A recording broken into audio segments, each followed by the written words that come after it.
Dire Straits est un groupe de rock britannique légendaire, formé à Londres en 1977 par Mark Knopfler, David Knopfler, John Illsley et Pete Withers, qui a marqué l'histoire de la musique avec plus de 120 millions d'albums vendus, caractérisé par le jeu de guitare unique en fingerpicking et la voix grave de son leader Mark Knopfler.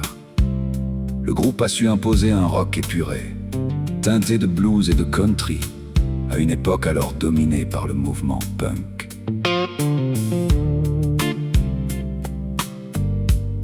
Les débuts et l'ascension. 1979. 1979.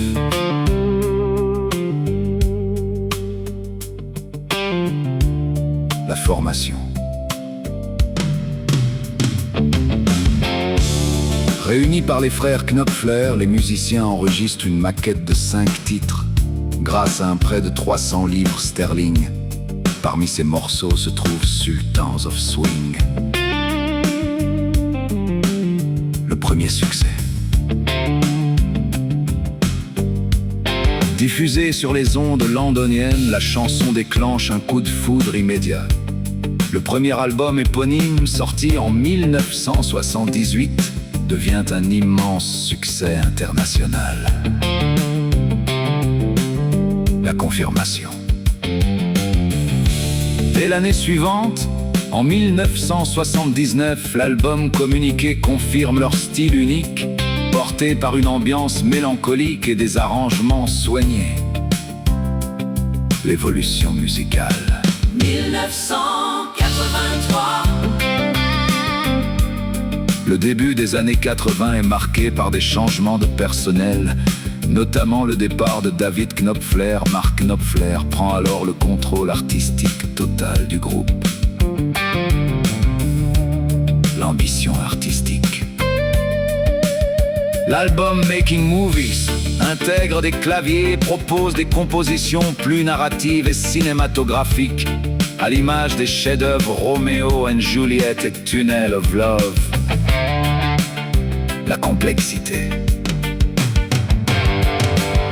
En 1992, Love Over Gold repousse les limites du rock traditionnel avec seulement 5 titres, dont la longue suite Telegraph Road qui dure plus de 14 minutes.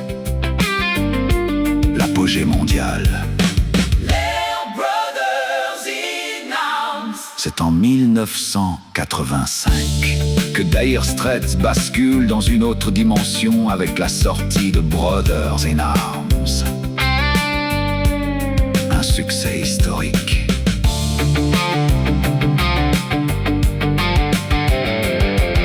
Cet album devient l'un des plus vendus de tous les temps, s'écoulant à plus de 30 millions d'exemplaires. C'est aussi l'un des premiers disques à populariser le format du disque compact. Des tubes planétaires. Le morceau Money for Nothing, avec son introduction mythique à la guitare et son clip en images de synthèse, reste en tête des classements pendant 3 semaines aux États-Unis. Les titres Walk of Life et la chanson éponyme Brothers in Arms deviennent des hymnes intergénérationnels.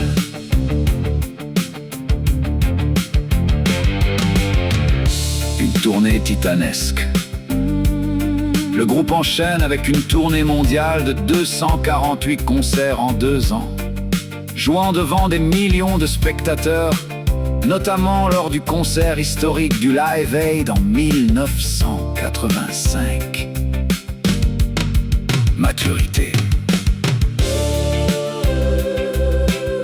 Dernier album et séparation. 1995.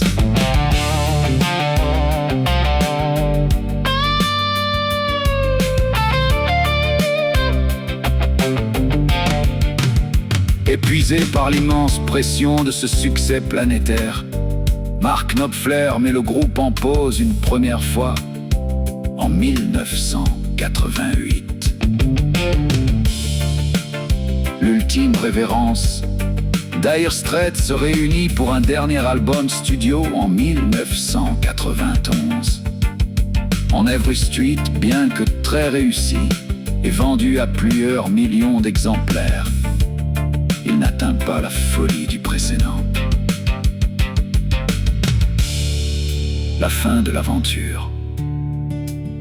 Après une dernière tournée mondiale éprouvante qui s'achève.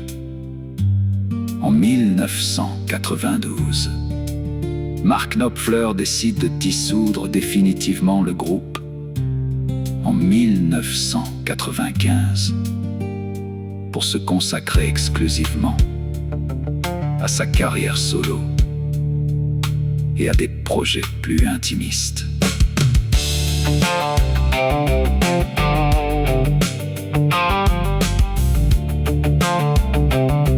L'héritage. Malgré une existence relativement courte d'environ 18 ans, Dire Straits a été intronisé au Rock and Roll Hall of Fame en 2018, gravant à jamais son nom au panthéon de la musique.